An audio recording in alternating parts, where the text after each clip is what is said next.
नमस्कार आप सभी को। तो फिर मैं एक नया वीडियो लेकर आई हूँ आप सबके सामने।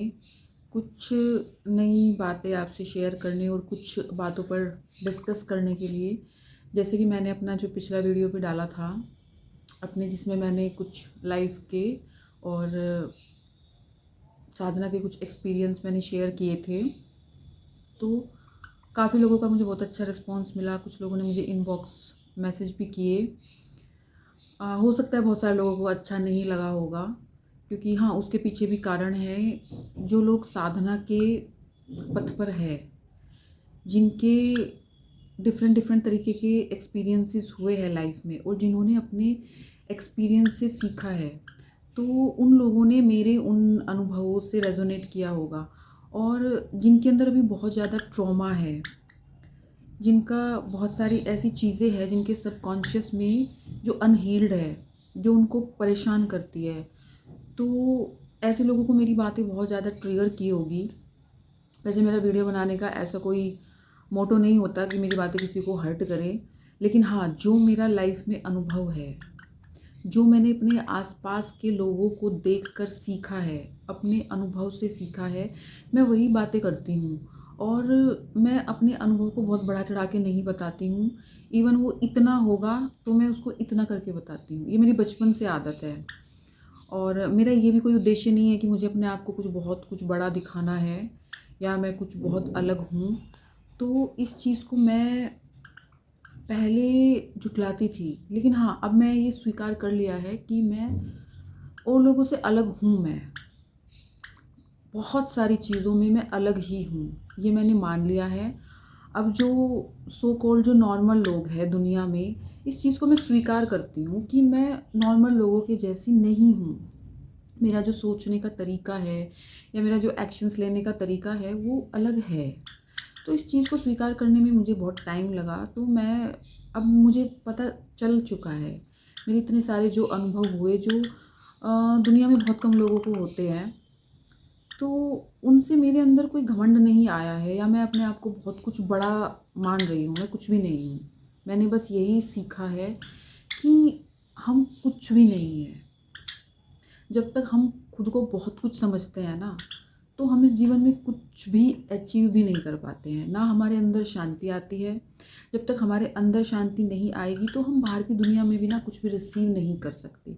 अगर हमें कुछ रिसीव करना है ना इस धरती के ऊपर, जो एक्चुअल में हमारे लिए है, तो हमें ना ज़ीरो होना ही पड़ेगा, कुछ भी नहीं होना पड़ेगा। कहते हैं ना कि ईश्वर क्या है? कुछ नहीं में सब कुछ है और सब कुछ में कुछ भी नहीं है। अब ये एक ऐसी पहेली है ना, ये जो मैंने जो 2 लाइनें बोली हैं ना, इनमें सब कुछ समाहित है। कुछ नहीं में सब कुछ है और सब कुछ में कुछ नहीं है। तो जो समझने वाला होगा ना मेरी इन 2 लाइनों को, वो समझ जाएगा कि इसका क्या एक्चुअल में मीनिंग है। तो आज हम बात करेंगे कि मेरी लाइफ में ना बहुत सारे ऐसे इंसिडेंट हुए हैं ना, कि मैं 1-2 शेयर करती हूँ कैसे मैं अलग थी, मैंने कैसे सीखा। जैसे जब हम बहुत छोटे थे ना, तो जहाँ से मैं बिलॉन्ग करती हूँ वहाँ पे ना अलग अलग मोहल्ले बने हुए हैं। जैसे ये, मतलब ये जाटों का मोहल्ला है, ये ब्राह्मणों का है, ये फिर जो बिज़नेस क्लास है मतलब बनिए लोग उनका है, ये फिर मुस्लिमों का है, ये कसाईयों का है। तो इस टाइप के बने हुए थे। अब तो सब मिक्सअप हो गया है। जब मैं छोटी थी तो जो हमारा मेन मार्केट था, वहाँ जाने के लिए ना एक शॉर्टकट रास्ता था, वो कसाईयों का मोहल्ला था। तो जब मैं घर से उस मार्केट जाती थी ना, तो मुझे बोला जाता था कि उस कसाई के मोहल्ले से नहीं जाना है। तो मैं पूछती थी क्यों नहीं जाना है? तो ऐसे कोई जवाब तो देता नहीं था। पेरेंट्स का काम होता है हमें अवेयर करना। तो वो अवेयर करने में ना कहीं वो हमारे अंदर एक डर भी बैठाते हैं।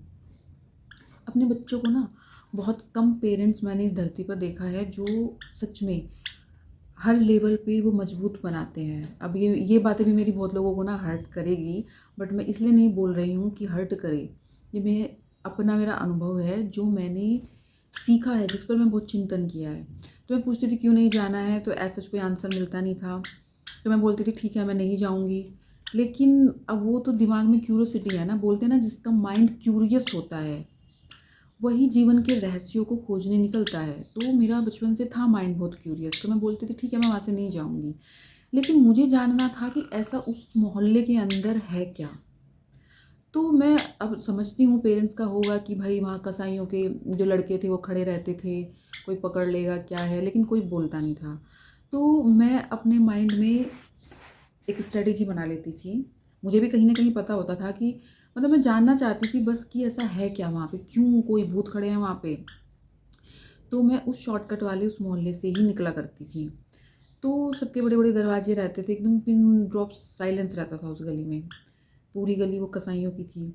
तो मैं वहाँ से जब मैं घुसने वाली होती थी ना, एंटर कर रही होती थी, तो मैं अपने माइंड में ना एक स्ट्रैटेजी बना लेती थी कि क्या-क्या हो सकता है। मतलब मुझे लगता था कुछ लोग खड़े होंगे जो मुझे पकड़ सकते हैं। मैं बहुत बड़ी भी नहीं थी, छोटी थी। तो अगर बाई चांस कोई मेरी तरफ आएगा तो मैं किस स्पीड से भागूँगी, कितनी दूर तक जा सकती हूँ, कौन किधर से आ सकता है। ये सब मेरा ऑटोमैटिक एक प्लानिंग चलती थी। तो मैं सामने मेरी नज़र रहती थी, इधर-उधर नहीं देखती थी, लेकिन हाँ, जब आप सामने देख रहे होते हैं ना, इधर-उधर भी आपको दिखता है। तो मैं चलती चली जाती थी, कुछ नहीं हुआ कभी। बट एक मैं फिर वही सोचती थी कि एक तरह से डर तो बिठाया जा रहा था। मुझे उस डर को ओवरकम करना था। तो अगर मैं मान लेती कि हाँ, वहाँ कुछ कोई भूत है, कोई क्या है, तो मेरा वो डर सदियों के लिए मेरे मन में बैठ जाता। मैं जाती थी उस डर को ओवरकम करने के लिए। जैसे हमारा कॉलेज था, तो एक लंबा रास्ता था, हम ऑटो से उतर के फिर पैदल चल के जाना होता था। एक शॉर्टकट रास्ता था, वो रेल की पटरियों से जाता था। तो उसके लिए भी मुझे बोला जाता था कि मेरा कॉलेज का जो टाइमिंग था ना, मेरे पास ज्योग्राफ़ी था, तो मेरे 2 पीरियड्स ना बाद में होते थे शाम को, तो मेरी सिस्टर तब पहले आ जाती थी दोपहर तक और मेरे शाम तक होते थे। तो मैं थोड़ा लेट ही जाती थी दोपहर के टाइम पे, तो मुझे बोला जाता था कि उस ट्रैक से नहीं जाना है। उसका भी रीज़न था पेरेंट्स का बोलने का, क्योंकि उस टाइम पे ना क्या होता था ना, बहुत लोग मेरे एरिया में बहुत मर्डर वर्डर बहुत होते थे। तो ऐसे किसी को मार के या काट के वो ट्रैक पे ना लाश फेंक के चले जाते थे, इसलिए मना किया जाता था। लेकिन मेरा माइंड कैसे चलता था ना, अच्छा इस काम के लिए मना किया है मतलब इसको मुझे जानना है, क्यों, ऐसा क्या है, कौन सा भूत है जो मुझे डराएगा। तो मैं जाती थी उसी रास्ते से। तो एक बार मेरे साथ क्या हुआ, मैं जा रही थी उस रास्ते से, तो एकदम ऐसे सुनसान सा रहता था, बस्ती थोड़ा दूर थी, पूरा झाड़-झाड़ रहते थे उस ट्रैक पे। तो मैंने देखा जो किसी की लाश थी, जो उसकी ये जो हिस्सा है ना, ये नहीं था, ये इसके नीचे का पूरा हिस्सा पड़ा हुआ था और जितना भी ये सामान था सारा यहाँ से आ रखा था। तो यूजुअली क्या होगा, कोई देख के डर जाएगा। मुझे ये सब देख के कभी डर नहीं लगता था। तो मैं देखा कि अच्छा ये लाश पड़ी हुई है, इसका सर तो नहीं है, धड़ तो मतलब ये नीचे का हिस्सा है, उसकी सर भी कहीं होगा, मुझे बहुत क्यूरियोसिटी हुई। तो मैं फिर भूल गई कहाँ कॉलेज, कहाँ क्लास, फिर मैं उस ट्रैक पे चलती चली गई। काफ़ी आगे जाके मुझे उसका ये ऊपर वाला हिस्सा दिखा, बस मुझे देखना था। तो मुझे लगा अच्छा ये पूरा है। फिर मैं वहाँ से वापस मुड़ी अपने कॉलेज की तरफ आ गई। फिर मेरे माइंड में चल रहा था वही वो जो यहाँ का जो मैंने वो सारा सामान देखा था। फिर चल ये रहा था कि शाम को मैं कभी वहाँ से आती नहीं थी। तो मुझे था कि वहाँ पुलिस आई कि नहीं आई, उसे देखा कि नहीं देखा। तो मैं शाम को फिर उसी रास्ते से आई, तो देखा तब वहाँ शायद आ चुकी थी पुलिस, तो वहाँ पे एक ऐसे सर्कल बनाया था, उसकी बॉडी वॉडी उठाई जा चुकी थी। तो मैंने किसी को जाके घर पे बताया भी नहीं था। तो इस टाइप के मेरे बहुत सारे अनगिनत एक्सपीरियंस हुए हैं। तो ये सब मैं इसलिए शेयर कर रही हूँ कि ज़्यादातर बच्चे ऐसे नहीं करते हैं। मेरा माइंड शुरू से क्यूरियस था, मैं चीज़ों को जानना चाहती थी, कोई किसी चीज़ से डराना चाहता था, तो मैं उस बस डर को ओवरकम करना चाहती थी। जैसे लोग भूत प्रेत के नाम से बहुत डरते हैं।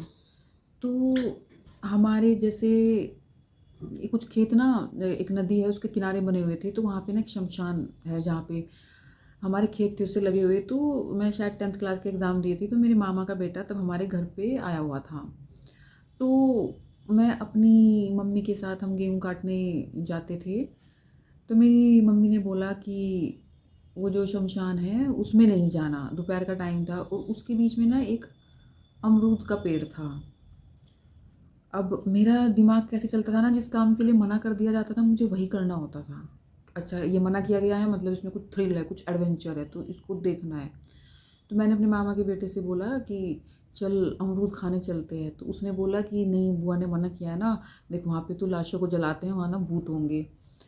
तो मेरा ये पता नहीं क्यों रहता था, मेरा अंदर से आता था, अरे हमने किसी का कुछ लेके खा रखा है क्या, हमने किसी का कुछ बिगाड़ रखा है क्या, जो भूत हमारा कुछ कर लेंगे, चल मैं हूँ तेरे साथ। तो वो ना इतना डर रहा था बहुत ज़्यादा, जाते मैं ज़बरदस्ती उसका हाथ खींच के ले गई। अमरूद तोड़े हमने, उसी पेड़ के नीचे बैठ के खाए बहुत सारे। फिर आ गए वापस, बताया नहीं मम्मी को कि हम वहाँ गए थे। फिर क्या हुआ, शाम आते आते उसकी तबीयत बहुत ख़राब हो गई, उसको बहुत ज़ोर से बुखार हो गया, मुझे कुछ नहीं हुआ। फिर मम्मी ने पूछा तुम लोग वहाँ गए थे क्या, तो उसने बोला हाँ ये लेके गई थी, तो मुझे डांट वाट पड़ी। ऐसा ही सेम इंसिडेंस एक बार हुआ था, मैं अपने मामा के घर गई हुई थी, तो साइड के घर में किसी की डेथ हुई हो गई थी, कोई मुस्लिम फैमिली रहती थी। तो वो जो उनका कॉफिन रहता है ना, उसमें उनकी वो लाश पड़ी हुई थी। तो मेरी नानी ने मना किया कि हम सब बच्चों की उधर खिड़की खोल के नहीं देखना है। अब हम बच्चे इकट्ठे हो रखे थे छुट्टी में, अब भैया ना मना कर दिया, तो मैं सबको बोल रही थी आओ चलो देखो, देखते हैं ना, उसकी लाश पड़ी होगी ऐसे करके। तो हम पूरी दोपहर खिड़की खोल खोल के देख रहे थे। तो मैं थी, मेरी बड़ी सिस्टर थी और वही मेरे मामा का बेटा था। उनको डर लग रहा था दोनों को, वो बोल रहे थे अरे नहीं मना किया नानी ने और उसका भूत होगा ऐसे करके। मैंने बोला कोई भूत वूत नहीं है, और हमने क्या किसी से कुछ ले रखा है जो हमें कोई परेशान करेगा, मैं ऐसे ही बोलती थी। तो झाँकते रहे जब तक वो उसको लेके नहीं गए, हम झाँकते रहे, ही हा हा करते रहे। अब शाम होते होते उन दोनों को फीवर चढ़ गया और बहुत तेज़ बुखार हुआ उनको, बहुत ही ज़्यादा तेज़, अजीब अजीब सा बोल रहे थे दोनों। तो मुझे कुछ नहीं हुआ। तो मैं सोचती थी, मतलब मुझे लगा कि ये लोग डर रहे हैं इसलिए उनको बुखार आया है, मुझे डर नहीं लगता था। तो मतलब मैं इसलिए बता रही हूँ कि मैं ऐसी थी, मेरा एक थॉट हमेशा रहता था कि मैंने किसी का कुछ ले नहीं रखा है, मैंने किसी का कुछ बुरा नहीं कर रखा है, तो मैं किसी से क्यों डरूँ। तो यही सोच मुझे जीवन में बहुत बुरी बुरी स्थितियों से निकालने में कामयाब रही। कुछ भी सिचुएशन आती थी तो मुझे यही लगता था कि मेरा कोई टेस्ट चल रहा है। तो ऐसे करके मैं अपनी लाइफ में आगे बढ़ी। वीडियो बहुत लंबा हो जाएगा, आगे का डिस्कशन मैं आगे के वीडियो में करूँगी। तो मुझे ना, मैं इसलिए बता रही हूँ अपने एक्सपीरियंस अपने बारे में, कि आप जब चीज़ों को क्वेश्चन नहीं करोगे ना, और उनको जानने की कोशिश नहीं करोगे, उनके मूल तक जाने की कोशिश नहीं करोगे, तो आप अपने जीवन में सुधार नहीं ला सकते हो। जब तक किसी ने आपको चली चलाई बातें बताता जाएगा कि नहीं ये ऐसे नहीं करना, ये ऐसे ही करना है, और आप उसको वैसे मान लोगे, तो आपकी लाइफ ना एक दायरे के अंदर सीमित हो जाएगी, आप उससे कभी बाहर नहीं निकल पाओगे। तो अगर आपको उस असीम में जाना है ना, तो आपको हर एक दायरे को तोड़ना पड़ेगा, हर एक चीज़ को क्वेश्चन करना पड़ेगा। आप ऐसे ही किसी की सुनी सुनाई बातें, कही कही बातों को अगर स्वीकार कर रहे हो, तो आप कभी भी किसी चीज़ के मूल तक नहीं पहुंच सकते हो। ये शाश्वत सत्य बात है, और मूल तक वही पहुंचता है जिसे अपने पे भरोसा होता है, जिसे कोई इमेज नहीं बनानी होती है, जो फेक नहीं होता है, जो जैसा है अंदर से बाहर भी वही है। तो आप मूल तक पहुंचोगे। मूल तक पहुंचने के लिए आपको बहुत सच्चा होना पड़ेगा। झूठ का सहारा कभी नहीं लेना होगा जीवन में। सत्य की शक्ति ऐसी शक्ति है, जब आप सिर्फ सत्य की राह पे चलते हो, कोई फेक इमेज नहीं बनाते, तो आप मूल तक पहुंचोगे। इस चीज़ को मेरे याद रखना। अगर कोई मूल तक जाना चाहता है ना, ईश्वर को खोजना चाहता है, तो आप जैसे भीतर हो वैसे बाहर रहो, चाहे अच्छे हो चाहे बुरे हो। शक्ति का निर्माण होता है जब आप सच्चे होते हो।